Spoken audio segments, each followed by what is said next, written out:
Assalamualaikum warahmatullahi wabarakatuh. Jumpa lagi di Jagat Lelembut. Apa kabar teman-teman semua? Semoga kalian sehat selalu, panjang umur, bahagia selalu, dan sukses selalu. Pada kesempatan kali ini saya akan melanjutkan cerita yang sebelumnya, cerita yang berjudul Ngelik. Buat teman-teman yang belum mendengarkan episode sebelumnya, alangkah baiknya mendengarkan terlebih dahulu agar mengerti alur ceritanya. Dan buat teman-teman yang baru bergabung di channel ini, silahkan klik tombol subscribe dan tombol loncengnya agar kalian tidak ketinggalan cerita terbaru dari kami. Oke, tidak usah lama-lama, kita langsung saja menuju ke ceritanya.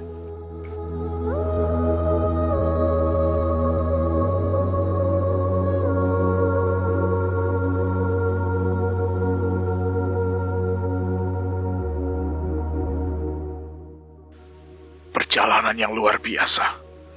Baru 1 hari kerja, kamu sudah mendapatkan 2 info sekaligus. Harta atau nyawa, mana yang kamu pilih terlebih dahulu?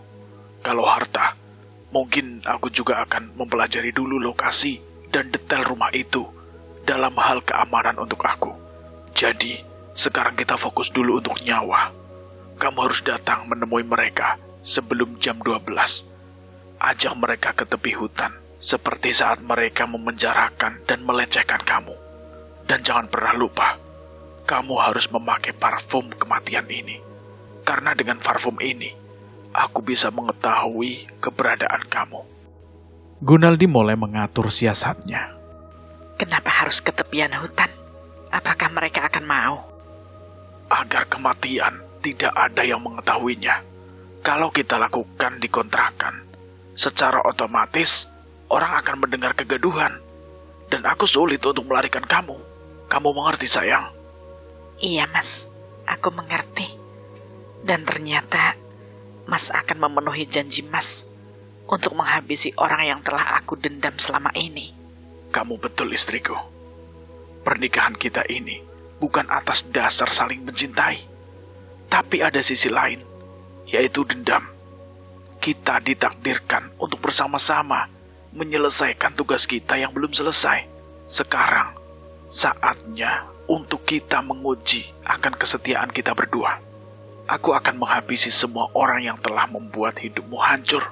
Dan kamu harus membantuku dengan caramu sendiri, agar aku menjadi kaya raya. Dan pada saatnya nanti, aku juga bisa mengambil perempuan yang telah menginjak-injak harga diriku. Nah, sekarang beristirahatlah, agar kita dapat menjalankan misi ini dengan sempurna. Baik, Mas. Aku juga merasa capek habis keliling. Kemudian Sari meninggalkan suaminya untuk pergi beristirahat. Sebelum jam 11, Sari sudah kembali berjaga dari tidurnya. Setelah mandi air hangat, ia bergegas untuk makan malam. Setelah itu, mempersiapkan dirinya dengan berdandan cantik, namun penuh sensasi. Sari tak lagi memakai jilbab seperti siang tadi. Dia tampil bak wanita super dengan pakaian serba hitam dan ketat, mirip tokoh Catwoman.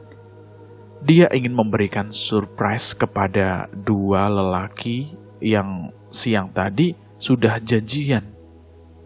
Dan mungkin sekarang mereka sudah menunggu kedatangannya. Kamu cantik dan sungguh hebat, Sari. Kamu pasti berhasil membujuk dan membawa mereka ke tepi hutan. Ingat, kamu harus memakai parfum kematian itu. Gunaldi memperhatikan lekuk tubuh istrinya yang nampak seksi dan menggairahkan. Iya, Mas. Aku akan memakai parfum ini setelah berada di sana nanti. Jangan sampai terlambat, Mas. Aku tak mau mereka berbuat itu lagi terhadapku. Aku janji, Sari. Tak akan aku biarkan mereka menjamakmu. Aku akan menghabisi mereka sebelum mereka sadar dan tahu siapa kamu sekarang. Dan aku memastikan mereka tak sempat menyesalinya, karena kematian mereka akan datang dengan cepat. Apakah aku harus siap sekarang, Mas? Iya, sebaiknya kau bersiap untuk tidak merasa takut atau ragu ya. Tenangkan pikiranmu, rileks sejenak sampai menunggu waktunya tiba. Dan waktu yang telah ditetapkan pun tiba. Jam hampir menunjukkan pukul 12 malam. Sari sudah siap dengan misinya. Selain berpakaian serba hitam, dia juga mengenakan topi berwarna hitam pula. Dengan sepeda motor yang juga berwarna gelap, ia menuju rumah kontrakan Bang Sobari. Sinar lampu motornya sengaja memanjang dengan maksud agar mata yang melihatnya menjadi silau dan tidak melihat siapa dirinya. Begitupun dengan Bang Sobari yang tengah duduk di depan kontrakannya. Segera menyilangkan tangan kanannya menepis cahaya dari lampu motor yang dinaiki oleh Sari. Woi, matiin dong tuh lampu. Brengsek amat lu. Siapa sih? Sari turun dari motornya, berjalan berlenggak-lenggok dibuat-buat.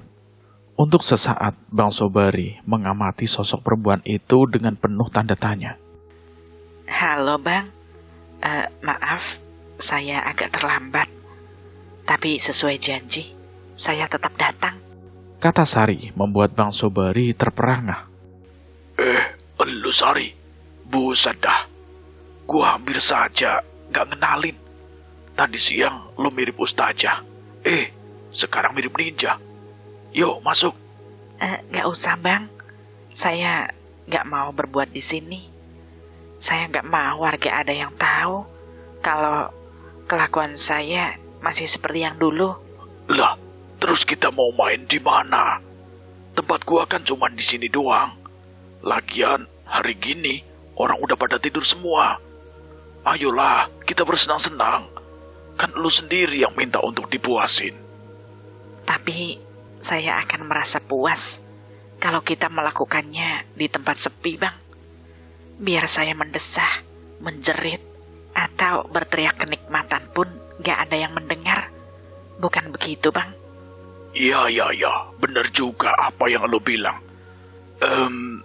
Tempat yang paling aman. Ya udah, pasti di pinggir hutan sana. Tempat pertama kali gua merenggut keperawanan lu. Tapi itu kan jauh. Wah, itu ide bagus, Bang. Gak apa-apa, jauh sedikit sih. Kita bisa bonceng berdua. Bertiga. Mana teman abang itu? Apa dia mau ikut? Dul, Kasdul, sini lo. Siap, Bang. Ada apaan sih? Nih, seru ngajak kita ke pinggiran hutan. Katanya biar dia puas. Gimana? Lo mau ikut gak? Kalau ikut, cepat siapin air panas di termos buat kita ngopi. Sekalian bawa tuh makanan buat kita main sampai pagi. Oh, oke Bang, oke. Saya ikut. Saya masak air dulu ya. Sambil menunggu Kasdul menyiapkan bekal, Sari tetap berdiri dan menjaga jarak dari jangkauan Sobari. Dia memerhatikan wajah lelaki di depannya dengan muak. Iya, Sari ingat kalau lelaki inilah yang telah pertama kali merusak dan merenggut kesuciannya. Bibir Sari tersenyum, senyum yang penuh misteri. Singkat cerita, dengan berboncengan bertiga, mereka tiba di tepi sebuah hutan. Mereka menyembunyikan motor di balik pepohonan dan dengan berjalan kaki. Mereka menuju sebuah gubuk kecil yang terdapat di bagian tengah hutan tersebut. Sari masih ingat betul dengan bentuk gubuk yang telah ia tempati selama ia disekap oleh Bang Sobari dan ketiga temannya. Bahkan dia masih ingat perlakuan brutal mereka yang hampir setiap saat memaksa untuk melakukan hubungan badan. Nah, sekarang kita sudah sampai. Gimana? Apa mau gelap-gelapan atau kita pasang lentera? Lebih enak gelap, Bang. Ya udah, lo buka semua pakaian lo. Gua udah gak sabar, pingin lihat body lo yang amboy. Sabarlah, Bang. Minta minum dulu dong. Kasdul menuangkan air panas dalam gelas, dan itu butuh waktu yang cukup menunggu air dalam gelas agar sedikit dingin. Sari mengeluarkan sebuah botol kecil dari saku jaket hitamnya, lalu mengoles ke bagian lengan dan lehernya. Seketika, bau aroma seperti bau dupa menyengat tercium oleh kedua lelaki tadi. Sari, lu pakai parfum apaan sih? Kok kayak bau menyan gini? Apa lu gak salah pakai? Abang ini kuno. Sekarang udah lagi zamannya. Lagi ngetren, Bang. Ini namanya parfum kematian. Orang bisa mabuk kepayang dan gak sabar menunggu kematian. Mati rasa karena kita akan segera terbang jauh. Dan kata orang menembus langit ketujuh. Tapi ini namanya manggil setan. Setan gak usah dipanggil, Bang. Karena kita juga setan yang berwujud manusia.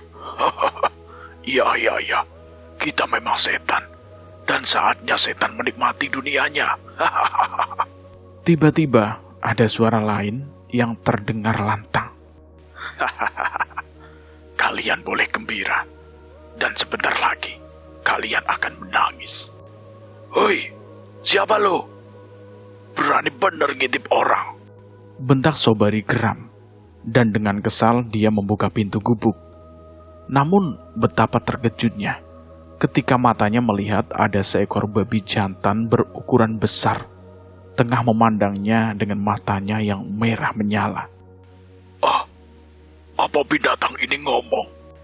Iya, aku yang berbicara. Dan bau parfum itu adalah bau yang membuat aku datang membawa kematian untuk kalian. Enggak mungkin binatang bisa ngomong. Ini pasti binatang jadi-jadian. Sobari menyurutkan langkahnya mencari sesuatu. Dan Sobari menemukan sebilah golok yang terselip di dinding pagar bambu.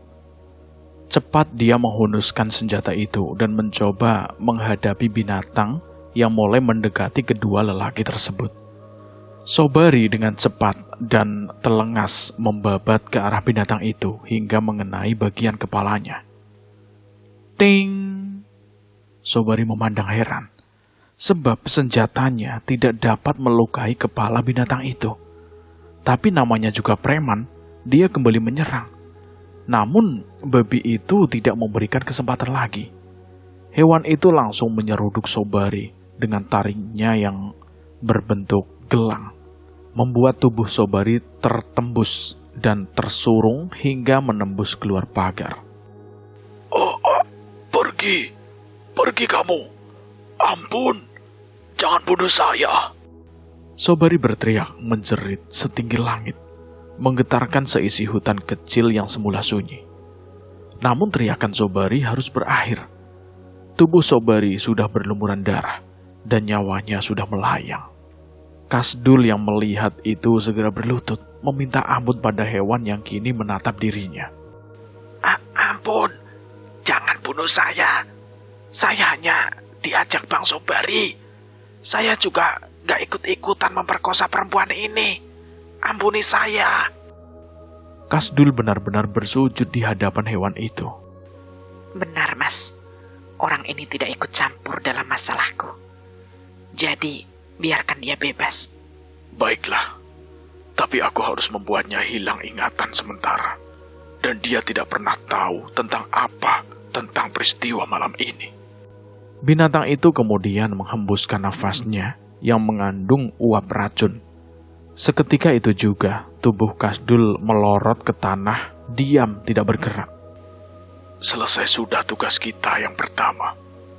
Sekarang mari kita pulang, istriku.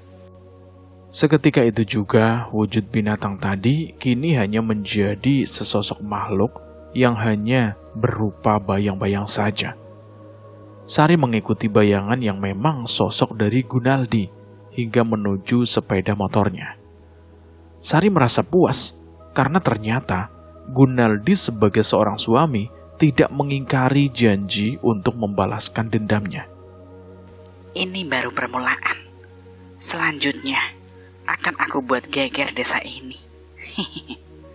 Satu demi satu, Gunaldi akan melenyapkan semua laki-laki yang telah membuat aku menderita. Namun tidak demikian dengan Gunaldi. Hatinya sedang gundah, sebab tersiar kabar kalau Karyati, wanita yang ia cintai dan yang telah membuat hatinya terluka, akan segera melangsungkan pernikahan tak lama lagi.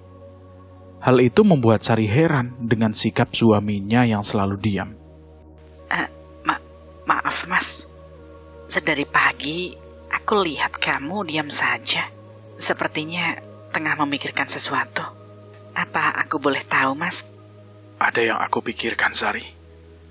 Karyati kabarnya akan menikah. Dan aku harus bertindak untuk menggagalkan pernikahan itu. Atau... Jawab Gunaldi, namun menyimpan senyuman yang penuh misteri. Apa yang akan Mas lakukan? Bagaimana kalau semua tambak milik Pak Darusman itu dihabisi? Dan jangan sisakan ikan, walaupun 1 ekor. Mungkin dengan begitu, penghasilannya akan berakhir. Atau bisa juga nanti Mas hancurkan suasana pesta dan culik Karyati. Sari memberikan pendapatnya. Ide yang bagus, menghancurkan semua tambak. Itu bagus. Tapi menculik gadis itu, aku rasa tidak. Justru aku berharap Karyati mengenalku kembali sebagai Rustandi. Iya, dia harus menjadi istri sekaligus boneka untukku. Lalu bagaimana dengan aku, Mas? Apakah setelah kamu berhasil menikahi Karyati, kemudian Mas akan membuangku? Tentu saja tidak, Sari. Kita malah akan menjadi tim yang kuat. Kamu tetap menjadi istriku, istri dari Gunaldi, dan Karyati akan menjadi istri sebagai Rustandi. Kapan rencana ini akan dilakukan, Mas? Lebih cepat lebih baik. Percakapan mereka pun berakhir. Mereka berdua masing-masing berpikir. Mungkin nanti malam aku akan pergi menemui sang penguasa Gua Keramat. Aku akan meminta bantuan pada mertuaku agar mau mengerahkan rakyatnya untuk menghancurkan tambak milik Darusman itu. Mertua? Berarti Mas sudah menikah dengan putri bangsa siluman? Iya. Dan istriku itu sudah menjadi manusia seperti kita. Namun dia lebih suka tinggal bersama masyarakat, sekaligus menjadi putri kerajaan membantu ayahnya. Berarti Mas juga sudah menjadi siluman seperti mereka, dapat merubah wujud dan bisa masuk ke dunia mereka juga. Iya, itulah aku, keputusasaan yang telah membuat aku menjadi seperti ini. Nah, kamu tenang saja di rumah. Berpikir bagaimana caranya mencari musuh-musuhmu yang akan aku bantai. Iya, Mas. Tapi kalau boleh, aku juga ingin melakukan pesugihan agar aku cepat kaya dan aku bisa membangun rumah mewah untuk keluargaku. Jangan. Kamu tak perlu mengabdikan dirimu dengan cara memuja sang iblis. Karena mungkin kelak kamu akan menemukan jalan hidupmu kembali. Aku tidak ingin melihat kamu semakin hancur. Dan biarlah kehancuran itu hanya akan menjadi milikku. Kamu akan dapat mewujudkan impianmu untuk membangun rumah mewah. Tapi nanti, setelah semua dendam kamu sudah terbalaskan, dan kita sudah memindahkan semua harta milik orang kaya ke tangan kita. Benarkah itu, Mas? Kamu bisa pegang janjiku. Iya, Mas. Terima kasih. Iya, sama-sama sayang. Nah, sekarang, tolong kamu buatkan kopi untukku. Aku ingin menikmati suasana hari ini dengan santai. Kalau kamu mau pergi, silahkan. Mau bergadang atau jalan-jalan, ambil uang secukupnya. Sebaiknya aku pergi keliling saja, Mas. Mencari sasaran untuk Mas, agar harta kita semakin cepat banyak. Bagus, ternyata kamu juga pintar. Dan mereka pun tertawa bersama-sama. Malam semakin beranjak jauh, jam sudah menunjukkan angka 11 lebih. Gunaldi sudah berada di ruang khususnya. Ia juga telah menyiapkan semua keperluan ritual untuk menemui sang penguasa lembah keramat. Dan Gunaldi sudah bersiap pada posisinya. Air di dalam baskom yang penuh dengan bunga-bungaan seketika bergerak mendidih. Dalam lingkaran tengah baskom terlihat satu titik yang semakin lama semakin membesar. Air di dalam baskom seperti bersibak, seakan membeku dan membentuk bak sebuah cermin. Gunaldi mulai melihat suasana di kerajaan Gua Babi. Sebuah istana yang megah yang berdiri dengan kokohnya. Gunaldi seakan berjalan menuju bagian dalam istana. Sang penguasa tengah duduk termenung di singgasananya. Di sampingnya, sang putri cahaya wulan kencana duduk bersama dua anak manusia yang masih balita, anak-anak dari Gunaldi. Gunaldi bersujud di hadapan sang penguasa. Gunaldi, akhirnya kamu kembali, anakku. Kau lihat, istri dan anak-anak kamu merindukan sosok seorang ayah, ujar sang penguasa demi melihat kedatangan Gunaldi. Ampun ayahanda, aku datang mungkin hanya sebentar. Bukankah aku akan hidup abadi nanti di sini setelah batas waktuku habis? Aku ingin memohon bantuan, ayah. Bantuan apa? Aku pasti akan membantumu. Aku butuh rakyat, ayah, untuk merusak tambak milik Juragan Darusman, agar semua jalan hidup kekayaannya habis. Aku ingin melihat dia menangisi hartanya yang hilang, dan merasakan betapa sakitnya hidup menjadi orang miskin. Berapa rakyatku yang ingin kamu ajak? Mereka akan datang tepat pada waktunya, dan aku akan selalu mendukungmu. Selama itu memang tidak bertentangan dengan adat dan kebiasaan kami. Merusak dan menghancurkan serta menyeret bangsa manusia adalah pekerjaan kami. Terserah ayahanda saja. Aku ingin pekerjaan ini cepat selesai sebelum fajar tiba. Baiklah, sekarang pulanglah. Sebentar lagi pasukanku akan segera sampai di tempat yang kau tunjukkan itu. Tapi, apakah kamu tidak merasa kangen terhadap istri dan anak-anak kamu? Tentu saja kangen, ayah. Tapi waktuku tidak banyak. Mungkin nanti aku akan tinggal di sini lebih lama. Ya, aku mengerti. Tak apa. Nah, sekarang pulanglah. Temui rakyatku yang juga bagian dari rakyatmu juga. Baiklah, ayah. Putri, aku pergi dulu ya. Setelah itu Gunaldi segera meninggalkan istana Goa Keramat dengan perasaan puas. Ternyata sang penguasa mau membantunya.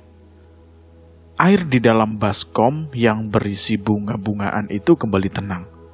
Gunaldi kemudian menelungkupkan badannya, dan dalam waktu singkat, tubuhnya telah menjelma menjadi seekor babi besar.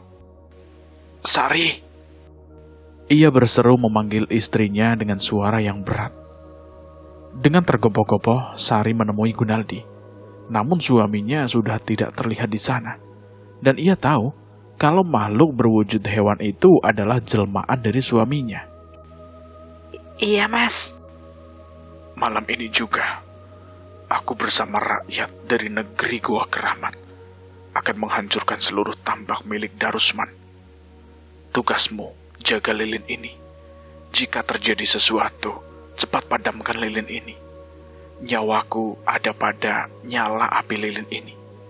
Jangan lengah, apalagi sampai tertidur. Kamu paham? Iya, aku mengerti, Mas. Dan aku akan menjaga keselamatan kamu. Baiklah, sekarang aku pergi. Sepertinya bangsa dari Gua Siluman sudah hadir di sana. Setelah berkata, Gunaldi melesat dengan cepat menuju di mana teman-temannya sudah berkumpul. Gunaldi melihat lebih dari 100 ekor babi jantan sudah menunggunya.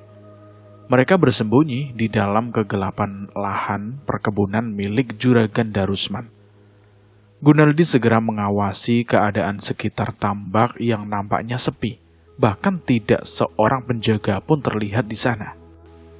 Teman-temanku, pekerjaan ini harus tuntas sebelum suara adzan berkumandang. Aku tidak ingin di antara kita ada yang terluka menjadi korban manusia yang mungkin akan melihat kita nanti. Dan jika keadaan mendesak, bunuh mereka agar kita bisa mempertahankan diri dan pulang dengan selamat. Aku tidak ingin sang penguasa marah karena kalian membantuku hingga menjadi korban. Mari bergerak dengan cepat. hancurkan bendungan pertama yang ada di sungai itu. Setelah itu, hancurkan seluruh tambak ini, dan jangan sisakan satu ekor ikan pun di sana. Semua harus musnah. Kalian mengerti? Mengerti, Tuan. Kami akan laksanakan sesuai perintah Tuanku. Balas seekor babi besar yang mungkin ditunjuk sebagai pemimpin mereka. Ya udah, bergerak sekarang. Bergerak sekarang. Dengan cepat, kawanan binatang itu mengobrak-abrik tanggul utama. Tanggul mulai jebol. Air dari tambak utama mulai mengalir dahsyat terjun ke sungai. Sehingga dalam waktu singkat, banyak ikan-ikan besar mulai menggelepar. Setelah itu, mereka mulai membobol dan menghancurkan bendungan-bendungan tambak yang lain, yang jumlahnya puluhan. Suara gemburan tambak dan aliran air besar terdengar seperti banjir dadakan, dan itu membuat dua orang penjaga malam sedikit memasang pendengarannya lebih tajam. Loh, aneh yo. Kok kayak mendengar seperti suara banjir ya? Padahal kan gak ada hujan. Apa air sungai tengah meluap? Tanya seorang lelaki yang memakai baju hitam kepada rekan di sampingnya. Iya, saya juga dengar kok. Tapi kalau sungai banjir, rasanya ya nggak mungkin. Lalu apa ya suara itu? Tiba-tiba temannya melihat ada bayangan seekor babi yang tengah berdiri agak jauh dari tempatnya. Wah, babi! Ada babi itu! Ia menunjuk ke arah binatang itu. Teman satunya juga tersurut mundur demi melihat sosok binatang berukuran besar yang sudah mengambil sikap menyerang. Waduh, apa yang harus kita lakukan? Binatang itu besar sekali ya. Rasanya tidak mungkin kita melawan dia. Iya, kita cari selamat saja. Daripada kita mati konyol di seruduk babi itu, kita harus menyelamatkan diri. Walau resikonya mungkin akan dipecat oleh juragan. Ayo kita pergi. Dan itu setidaknya yang bagus bagi mereka. Sebab seandainya mereka nekat melakukan perlawanan, tentu saja babi yang memang perwujudan dari Gunaldi tidak akan segan menghabisi kedua orang tadi. Gunaldi kembali melihat pekerjaan teman-temannya. Mereka sudah menghancurkan lebih dari separuh jumlah tambak. Percepat pekerjaan kalian. Aku khawatir kedua orang tadi memberitahu warga untuk melihat kita. Aku tidak ingin mereka sampai menyerang kita. Dan aku tidak ingin membuat mereka celaka. Tuntaskan dengan cepat. Komando Gunaldi tentu saja membuat pasukan hewan itu bersemangat. Mereka laksana tengah bertempur hebat, membobol benteng-benteng musuh dan meluluh lantahkan tambak, hingga suara gemuruh air semakin terdengar oleh beberapa warga yang rumahnya tidak terlalu jauh dari lokasi. Banyak warga berdatangan untuk melihat apa yang sebenarnya sedang terjadi. Mereka terpaksa menghentikan langkah, sebab mereka harus menyaksikan pemandangan yang belum pernah mereka lihat sebelumnya. Sungguh sebuah pemandangan yang teramat menggigitkan. Puluhan ekor babi berukuran besar tengah berkubang dalam tambak. Bahkan mereka melihat hewan-hewan itu juga menyantap ikan-ikan besar dengan lahapnya. Penduduk mulai semakin banyak berdatangan, namun mereka tidak tahu harus berbuat apa. Kaki-kaki merasa seakan terpaku, sulit untuk bergerak. Bahkan nyali mereka pun seketika menjadi ciut. Mereka hanya terdiam melihat pemandangan yang membuat bulu kuduk merinding. Gunaldi yang melihat mereka segera memberikan komando agar semua temannya segera menyudahi pekerjaan mereka. Cepat, kalian sambut kedatangan mereka. Puluhan ekor babi besar dengan sorot mata berwarna merah segera mengepung kerumunan warga. Orang-orang itu semakin gemetar ketakutan. Bahkan beberapa di antaranya sudah pipis di celana. Perlahan mereka menyurutkan langkah sambil tetap mengawasi gerakan hewan-hewan yang menurut mereka itu aneh. Jangan serang mereka, biarkan mereka pergi. Gunaldi memberikan aba-abanya, yang kemudian membuat jarak antara mereka dengan warga pun terbentang. Warga sepertinya mengerti maksud dari tindakan binatang itu. Mereka pun dengan penuh kewaspadaan mundur ke belakang untuk segera melarikan diri. Dan Gunaldi dengan tertawa puas segera memerintahkan kepada semua teman-temannya untuk meninggalkan tempat tersebut. Kejadian semalam tentu saja membuat keluarga Juragan Darusman menjadi syok. Darusman telah kehilangan semua aset kekayaannya, karena tambak ikan itulah sumber harta milik juragan. Berkali-kali, Darusman jatuh pingsan. Istri dan anaknya berkali-kali pula harus meminta tolong anak buahnya untuk saling bergantian menjaga sang juragan. Di depan halaman rumah mewah itu juga telah banyak warga berdatangan untuk sekedar mendengar kabar tentang musibah yang menimpa tambak milik sang juragan itu. Aneh juga ya, dari mana datangnya gerombolan celeng itu? Padahal hutan di sana kan kecil. Rasanya nggak mungkin masih banyak binatang. Apalagi dalam jumlah puluhan seperti itu. Kata salah seorang warga, tepatnya RT setempat. Iya, saya sempat mikir. Apa jangan-jangan celeng-celeng itu merupakan makhluk gaib ya?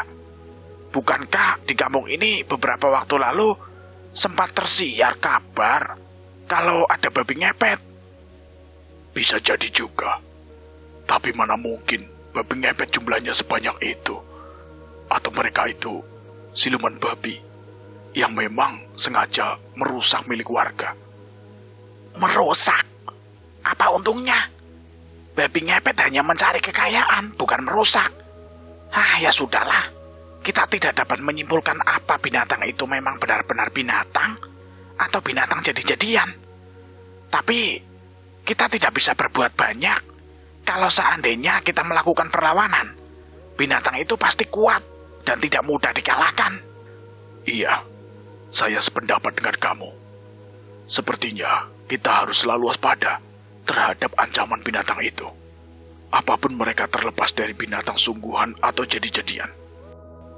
Dan berita itu pun sampai menyebar luas, hingga sampai ke telinga Ibu Atikoh, orang tua Rustandi. Perempuan tua itu pun mulai menduga-duga perihal anaknya, yang mungkin terlibat dalam hal ini. Rustandi, kenapa kamu bertindak sampai sedemikian jauh, anakku? Dendam dan sakit hatimu sudah benar-benar mendarah daging, sehingga kamu sudah tidak memiliki hati lagi. Ibu Atikoh ingin anaknya kembali pulang sebagai Rustandi. Rustandi yang dulu. Rustandi yang mau dan bisa menerima keadaan. Tapi itu tidaklah mungkin. Rustandi telah jauh tenggelam dalam kehidupannya yang sekarang. Kehidupan yang telah membuat dirinya bukan sebagai manusia lagi, melainkan iblis berwujud manusia. Tenanglah, Bu. Aku pasti kembali sebagai Rustandi, anak ibu. Tapi Rustandi yang tidak lagi dipandang sebelah mata. Aku akan membuktikan pada ibu dan ayah kalau keluarga kita kelak akan menjadi orang yang terpandang. Ibu Atikoh hanya terdiam dan tidak mampu lagi memberikan nasihat untuk sang anak yang telah kehilangan hati nuraninya. Apakah benar Rustandi akan mewujudkan impiannya, yaitu membangun sebuah rumah mewah bak istana yang akan ia dirikan di atas tanah keluarganya? Lalu bagaimana anggapan orang nanti yang melihat perubahan kehidupan mereka secara drastis? Sementara itu, Gunaldi tengah merasakan kepuasan yang luar biasa, karena ia bersama makhluk dari Goa Keramat telah berhasil menghancurkan aset milik Juragan Darusman. Sari, mari kita nikmati kemenangan kita. Lengkapi kebahagiaan ini dengan cari informasi. Kapan Karyati anak Juragan Darusman itu akan menikah? Kita hancurkan segalanya. Kata Gunaldi saat menikmati makan siang bersama istrinya. Iya, Mas. Setelah ini, aku juga mau cari informasi tentang keberadaan ketiga orang temannya Sobari. Aku akan menemui pria yang kamu beri ampun itu. Dia mungkin tahu. Oh, yang namanya Kasdul itu. Tentu sedikit banyak ia tahu. Setelah tugas kamu selesai, aku janji untuk membangun rumah buat kamu. Asal kamu tetap bersamaku sampai semua impianku tercapai. Suasana makan siang mereka benar-benar menikmati dengan sukacita. Sari menghentikan sepeda motornya tepat di sebuah kontrakan tempat tinggal Sobari dan Kasdul. Pintunya tertutup rapat. Sejenak, Sari memperhatikan, mungkin Kasdul tengah pergi atau tidur siang. Tak, tak, tak, tak, tak. Sari mengetuk pintu. Tak berapa lama seorang pemuda yang Sari kenal bernama Kasdul. Pemuda itu sejenak mengucek-ucek matanya dan memandang perempuan di hadapannya itu. Mbak Sari ya? Ada apa, Mbak? Kemarin Bang Sobari mau pesan baju buat istrinya. Apa Bang Sobarinya ada? Bang Sobari? Kasdul sempat mengernyitkan alis matanya, seakan tengah mengingat sesuatu. Namun ia hanya menggeleng-gelengkan kepala, seakan tengah menepis sesuatu. Iya, Bang Sobari. Dia tinggal sama abang kan? Bang Sobari sudah mati kemarin, Mbak. Saya nggak tahu kenapa dia mati. Sepertinya ada yang membunuhnya. Maksud Bang Kasdul? Saya kurang tahu pastinya, Mbak. Apa dia mati oleh temannya sendiri? Sebab Bang Sobari kurang disukai temannya. Mungkin Bang Kasdul tahu di mana biasanya teman-teman Bang Sobari ngumpul. Mau apa Mbak nanya soal teman-temannya Bang Sobari? Mau tahu aja. Siapa tahu mereka juga mau beli baju buat istri-istri mereka. Aku juga mau lihat, apa mereka juga serem kayak Bang Sobari?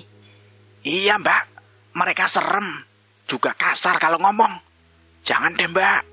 Mbak jangan ke sana ya. Kamu mau uang nggak? Uang? Maksud Mbak Sari? Ini aku kasih uang cukup buat kamu. Asal kamu kasih tahu di mana teman-teman Kasdul berkumpul. Sari memberikan uang yang cukup membuat mata Kasdul menjadi silau. Dan akhirnya dia bersedia memberikan alamat keberadaan teman-teman Sobari. Tanpa menunggu waktu lama, Sari langsung menuju alamat yang dimaksud. Dan dari kejauhan, Sari melihat ketiga orang yang dimaksud oleh Kasdul. Mereka teman-teman Sobari yang masih segar dalam ingatan Sari kalau mereka yang sedang ia cari. Sari berpura-pura berhenti pada sebuah rumah yang hanya terpisah 3 rumah saja dari tempat kumpul ketiga orang tadi.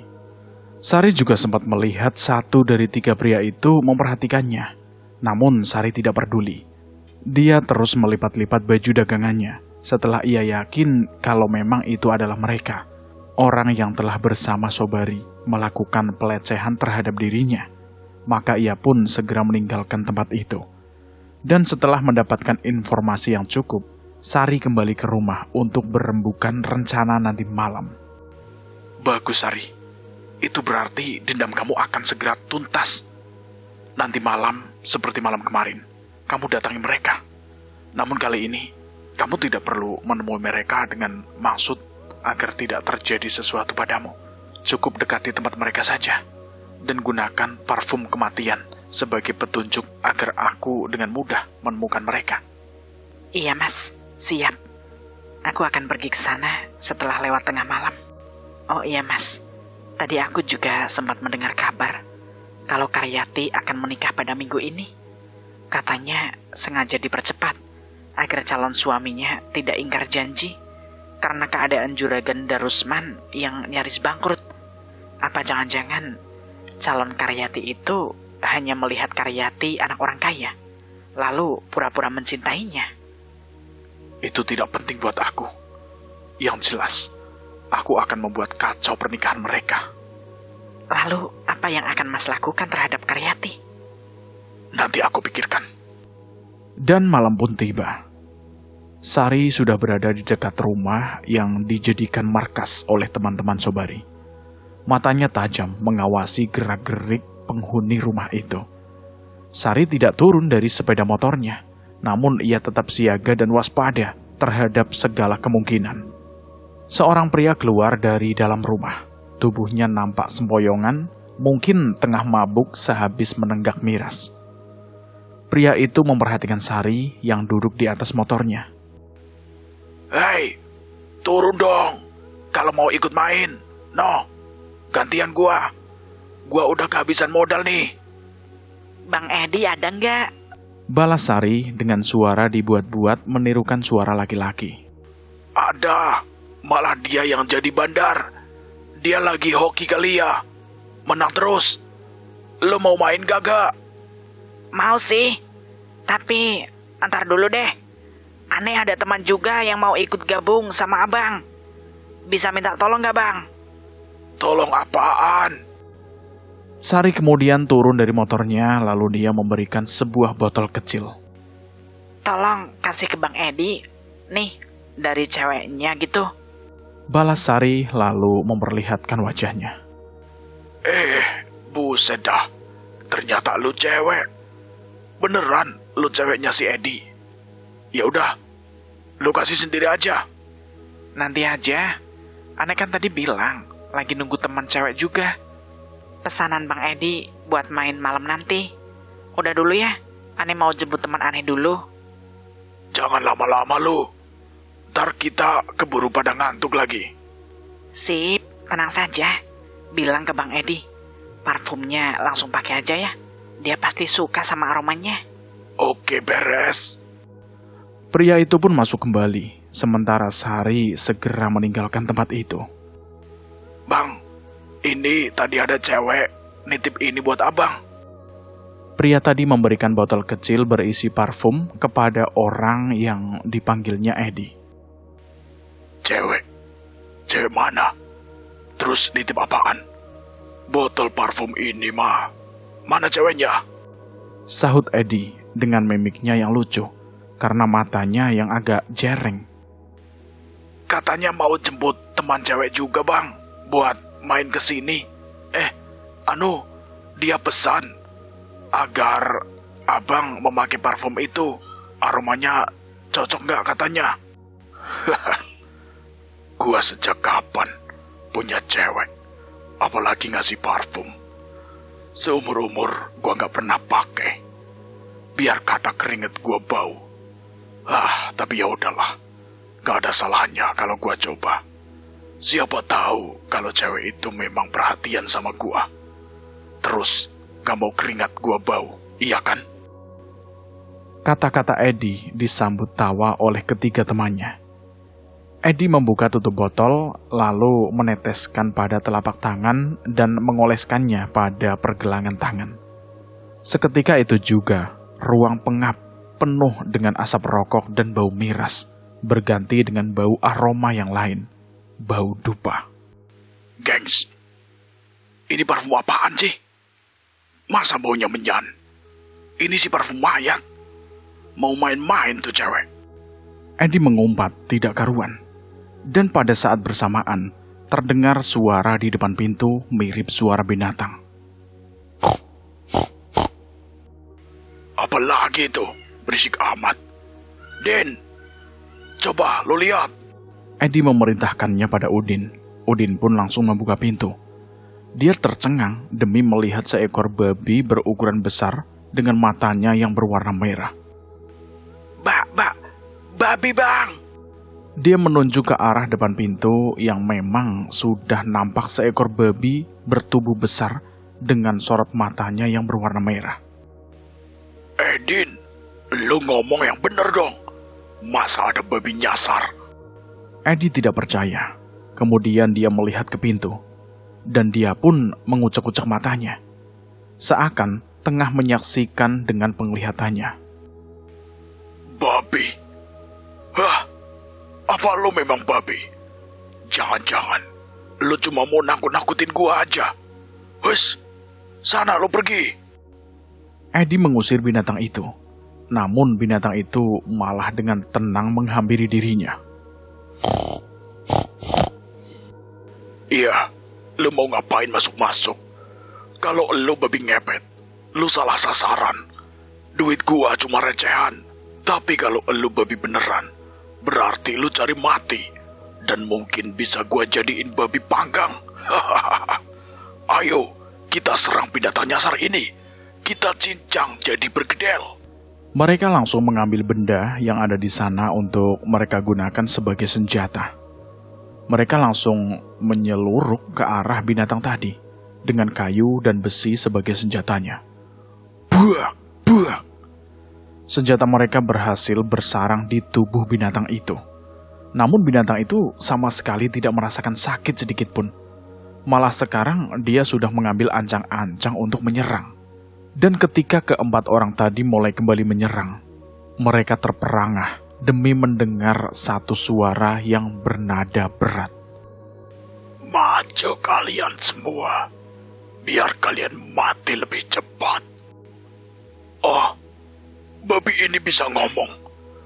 Gua yang mabuk, apa binatang ini yang blenger ya? Kalian memang mabuk, tapi kalian juga memang benar. Kalau aku yang bicara, sekaligus akan mengantar kalian ke neraka. Neraka katanya, lucu-lucu. Mau ngapain ke sana? Untuk mempertanggungjawabkan perbuatan kalian. Wah. Binatang ini jadi tambah sombong. Ayo kita habisi dia. Setelah memberikan komando, Eddie langsung menyerang diikuti ketiga temannya. Namun sebelum ketiga orang tersebut bertindak, babi itu sudah lebih dulu menyerang mereka dengan garang. Seorang dari mereka mendapat serudukan dari taring tajamnya hingga robek perutnya. Jerak, jerak. Waduh, perutku. Dia berteriak sambil tangannya mendekap perut yang isinya hampir memburai.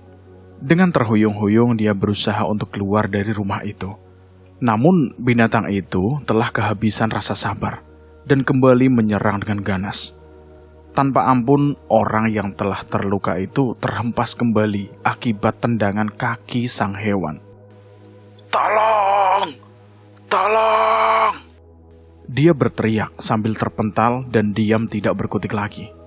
Eddie dan kedua temannya merasa ngeri melihat kematian temannya yang bermandikan darah.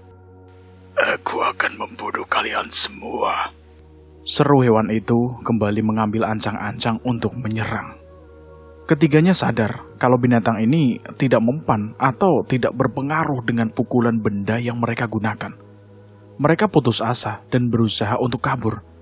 Namun babi yang memang jelmaan dari Gunaldi sudah membaca gelagat mereka.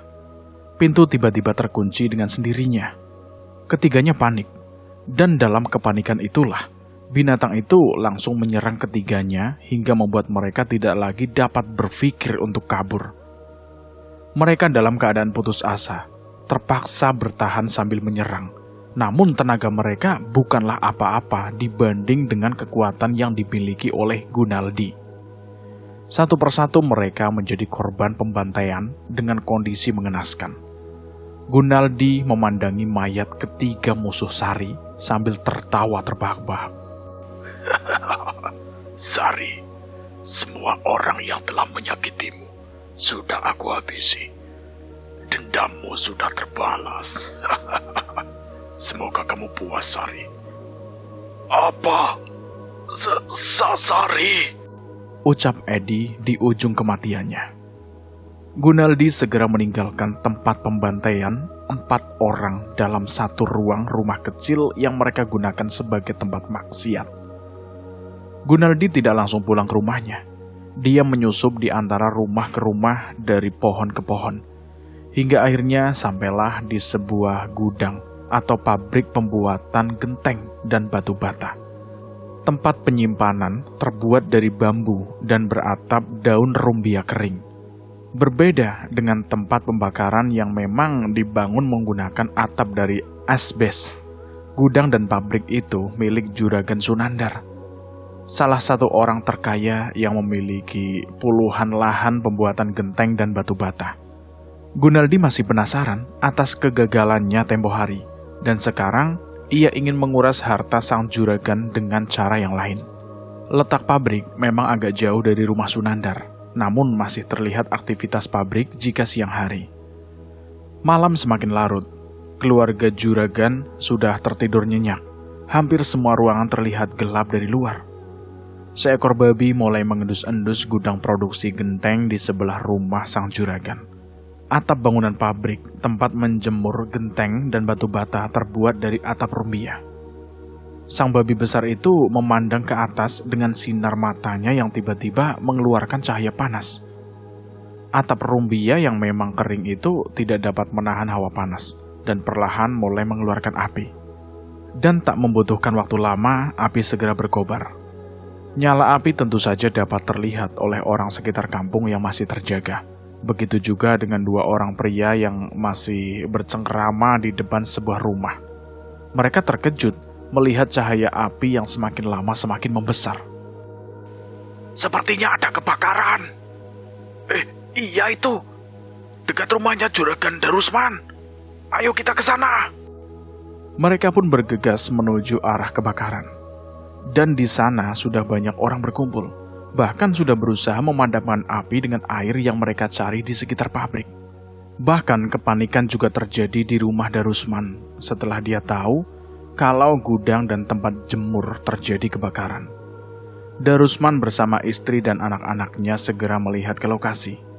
Dan kesempatan itu digunakan dengan cepat oleh Gunaldi untuk merubah wujudnya menjadi bayang-bayang. Kemudian dia langsung menuju ke kamar sang juragan. Gunaldi sudah tahu letak penyimpanan harta milik mereka. Dan dengan cepat dia membuka keramik di kolong tempat tidur juragan. Membuka kotak hitam dan menguras semua harta yang berupa batangan-batangan emas murni. Belum puas, Gunaldi mengobrak-abrik tempat lainnya, sehingga ia menemukan sebuah brankas lain yang berisi uang dalam jumlah tak terhingga. Gunaldi memasukkan semua barang curiannya dalam sebuah kantung hitam, lalu dengan cepat meninggalkan rumah sang juragan.